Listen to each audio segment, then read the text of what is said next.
Hi friends, welcome to Sabina சமையல். இன்றைக்கி எங்கள் அம்மா செஞ்ச சூப்பரான ஒரு மட்டன் பிரியாணி தாங்க இன்றைக்கி பார்க்க போகிறோம். ஈஸியாக இப்போ ஒரு பிக்னஸும் கூட செய்கிற அளவுக்கு ஈஸியான பிரியாணி தாங்க. இப்போ அதுக்கு நெய் ஒரு ஒரு 50 கிராம் நெய், 50 கிராம் தேங்காய், மொத்தமாக 100 கிராம் தேவைப்படும். ஆயில் எதுவுமே ஊற்றலைங்க. நீங்கள் தேங்காய் ஊற்றி ஒரு நாள் செஞ்சு பாருங்கள், ரொம்ப டேஸ்ட்டாக இருக்குங்க. இப்போ 2 ஊற்றியாச்சு. இப்போ 50 நெய் ஊற்றியாச்சு, 50 தேங்காய் எண்ணெய் ஊற்றியாச்சு. ஊற்றினோன்னே எண்ணெய் நல்லா காஞ்சதும் இப்போ நம்ம ஒரு அன்னாச்சி முக்கு, கடல் பாசி, பட்டை, கிராம்பு, ஏலக்காய், ஒரு பிரிஞ்சி இலை, இப்போ இது எல்லாத்தையுமே போட்டு இது நல்லா பொரிஞ்சதும் அடுத்தது நம்ம நல்லா பொரிஞ்சு வரணுங்க. வந்ததுக்கப்புறம் நம்ம பெரிய வெங்காயம் அறுத்து வச்சுருக்கிறவங்க ஒரு 1/4 கிலோ 200 கிராமுங்க. நாங்கள் 3/4 கிலோ மட்டன், 3/4 கிலோ அரிசி போட்டிருக்காங்க. சமமாக தான் போடணும், அப்போ தான் நல்லாயிருக்கும். இப்போது அதுக்கு ஒரு 200 கிராம் பெரிய வெங்காயம் நைஸாக கட் பண்ணி வச்சுருக்காங்க. அந்த வெங்காயத்தையும் போட்டு நல்லா வணக்கிக்கணும்.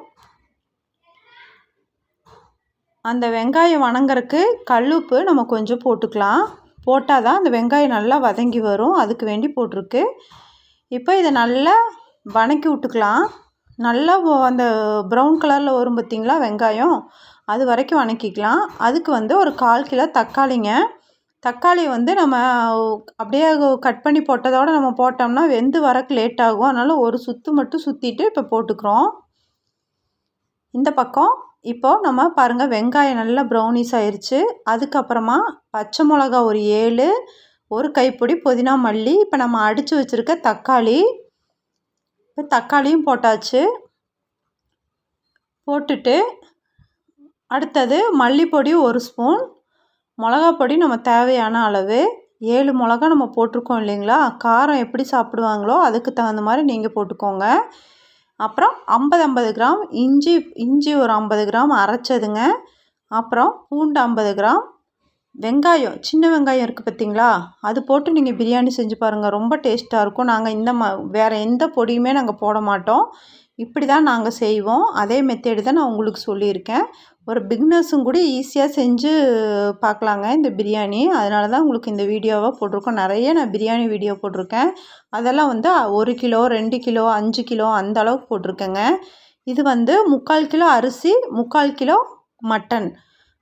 இப்போ நம்ம சமமாக போட்டு இப்போ செய்கிறதாங்க இப்போ உங்களுக்கு காமிச்சிருக்கேன் வீடியோவில். இப்போது இதை நல்லா இலக்கிக்கலாங்க. மல்லிப்பொடி நம்ம ஏற்கனவே போட்டாச்சுங்க. இப்போ மிளகா பொடி போட்டுக்கலாம். 1 டீஸ்பூன் போட்டிருக்கு. நம்ம காரம் எவ்வளோ இருக்குதுன்னு பார்த்துட்டு திருப்பி நம்ம ஒரு தேவையான அளவு போட்டுக்கலாங்க. இப்போ அதை நல்லா எல்லாம் சேர்த்து நல்லா மிக்ஸ் பண்ணி கொடுத்துக்கலாம். கறியை பாருங்கள், நான் வேக வச்சு எடுத்திருக்கேன். ஒரு விசில் மட்டும் விட்டு குக்கரில் வேக வச்சு நம்ம எடுத்து நம்ம போட்டோம்னா, சிக்கனாக இருந்தால் நம்ம இப்படி பண்ண வேண்டியதில்லை, சாப்பாட்டோடையே வெந்துடும். மட்டன் ஒரு சில கறிங்க சீக்கிரம் வேகாது. அதனால் ஒரு விசில் 2 விசில் விட்டுட்டு நம்ம போட்டோம்னா சூப்பராக நம்ம சாப்பாடோட அந்த அரிசிக்கும் இதுக்கும் ஈக்குவலாக வந்துடுங்க. இப்போ பாருங்கள், மசாலா இப்போ நம்மளுக்கு எப்படி எல்லாம் கலந்து வந்திருக்கு பாருங்கள். இப்போ அந்த கறி வேக வச்சுருக்கோம் இல்லைங்களா, அந்த தண்ணியோடு அப்படியே ஊற்றிக்கலாம். ஊற்றிட்டு நல்லா மிக்ஸ் பண்ணி கொடுத்துக்கலாம். ரொம்ப டேஸ்ட்டாக இருக்குங்க இந்த பிரியாணி. இவங்க போடுற மசாலாலாம் வச்சு நீங்களும் இதே மாதிரி ட்ரை பண்ணி பாருங்கள், அதே மெத்தேடில் உங்களுக்கு வரும். இப்போ தண்ணி இந்த அரிசி இந்த இதில் இந்த படியில் ஒரு படி எடுத்தங்க. அதுக்கு நாங்கள் 1.5 படி தண்ணி வச்சுக்கிறோம். ஒரு படி அரிசி அதில் எடுத்தோம், அது 3/4 கிலோ கணக்கு வரும். அதுக்கு 1.5 படி தண்ணி வச்சுருக்கோம். ஜீரக சம்பா அரிசி ஒரு 20 நிமிஷமாக ஊற வச்சுருக்குறாங்க. இப்போ அந்த அரிசி நல்லா ஊறிடுச்சு. இப்போ தண்ணி நம்ம வடித்து வச்சுக்கலாம். அதுக்குள்ளே இங்கே நம்மளுக்கு ஒரு கொதி வரட்டும். இப்போ நம்ம ஊற்றிருக்க தண்ணிக்கு பிரியாணிக்கும் நம்மளுக்கு ஒரு கொதி வரட்டுங்க. நம்ம இந்த மட்டன் பிரியாணிக்கு சூப்பராக ஒரு தால்ச்சா இப்போ நம்ம ரெடி பண்ணுறதுக்கு தான். இப்போ கடலப்பருப்பு ஒரு 50, துவரம்பருப்பு ஒரு 50 தனியாக நான் ஊற வச்சு வச்சுருக்கேங்க. அதை கழுவிட்டு இந்த குக்கரில் மாற்றிக்கலாம். இது கறி வேக வச்ச தண்ணி. ஏன்னா நம்ம எலும்பு போட்டு தான் இந்த தால்ச்சா வைக்க போகிறோம். அதனால் அந்த கறி வேக வச்ச தண்ணியை நான் எடுத்து வச்சுருக்கேன். அதில் இந்த பருப்பு போட்டாச்சுங்க.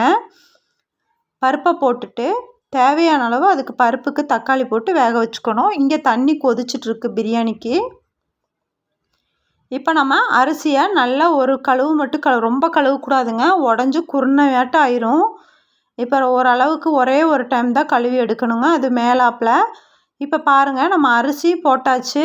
போட்ட உடனே வந்து நம்மளுக்கு ரொம்ப கொதித்து வந்தனால சீக்கிரமாக நம்மளுக்கு அரிசியும் தண்ணி ஈக்குவல் ஆயிரும்.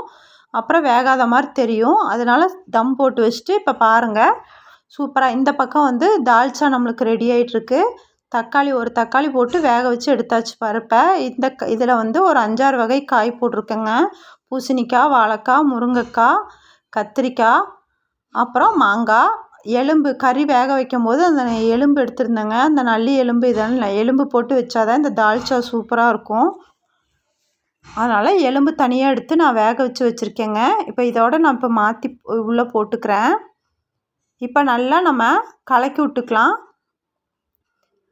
இதுக்கு தேவையான மிளகாப்பொடி, மல்லிப்பொடி 1 ஸ்பூன், மிளகாப்பொடி 1 ஸ்பூன் எல்லாமே நான் பருப்பு போடும்போதே நான் வேக வச்சு எடுத்துட்டேங்க. இப்போ ஒரு 4 பச்சை மிளகா போட்டிருக்கேன், காரத்துக்கு தகுந்த மாதிரி.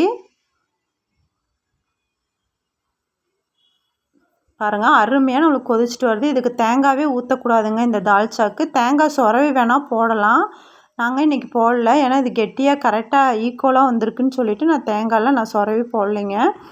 இப்போ மாங்காவை போட்டாச்சு. காய் வெந்ததும் மாங்காவும் போட்டாச்சு. இந்த காயெல்லாம் வேகிற வரைக்கும் நம்ம உப்பு போடக்கூடாதுங்க. எப்போவுமே எந்த குழம்பு வைக்கிற மாதிரி இருந்தாலும் காயெல்லாம் வெந்து முடித்து ஒரு 3/4 வேக்காடு வந்ததுக்கப்புறம் தான் நம்ம உப்பே போடணும், இல்லைன்னா காய் நம்மளுக்கு வெந்து வராது. இப்போ நல்லா கொதிச்சிருச்சுங்க.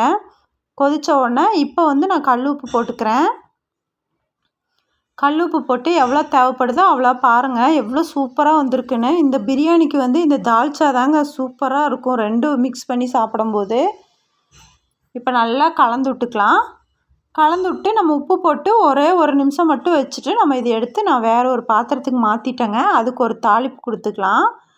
வெங்காயம், கடுகு, வெந்தயம், ஜீரகம் எல்லாம் போட்டு கருவேப்பிலையும் போட்டு இப்போ நல்லா வதக்கிட்டு அப்படியே தால்ச்சாவில் கொட்டிக்கலாம். இந்த சைடு பிரியாணி நம்மளுக்கு சூப்பராக ரெடி ஆயிடுச்சு. பாருங்கள், எவ்வளோ பொழு பொழுன்னு இருக்குது பாருங்கள். குலையவும் இல்லை, நம்மளுக்கு கரெக்டாக வந்திருக்கு பாருங்கள். நீங்கள் இதே மெத்தடில் குக்கரில் வச்சிங்கனாலும் உங்களுக்கு சூப்பராக வரும். ஒரு 2 விசில் மட்டும் விட்டிங்கன்னா போதும் குக்கரில். ஜீரக சம்பாவாக இருந்தால் மீடியம் ஃப்ளேமில் வச்சு நம்ம 2 விசில் விடணும். இந்த பக்கம் சில்லிக்கு நான் ரெடி பண்ணி வச்சுருக்கேன். கொஞ்சம் ஊறட்டும்னு வச்சுருக்கேன், ஆனால் அது அப்புறம் வறுத்துக்கலான்னு. இப்போ சாப்பாடும் ரெடி ஆயிடுச்சு, நம்மளுக்கு தால்ச்சாவும் ரெடி ஆயிடுச்சு. இன்னும் நம்ம சில்லி வறுத்துட்டு சாப்பிட வேண்டியதான். வாங்க ஃப்ரெண்ட்ஸ், சாப்பிட்லாம்.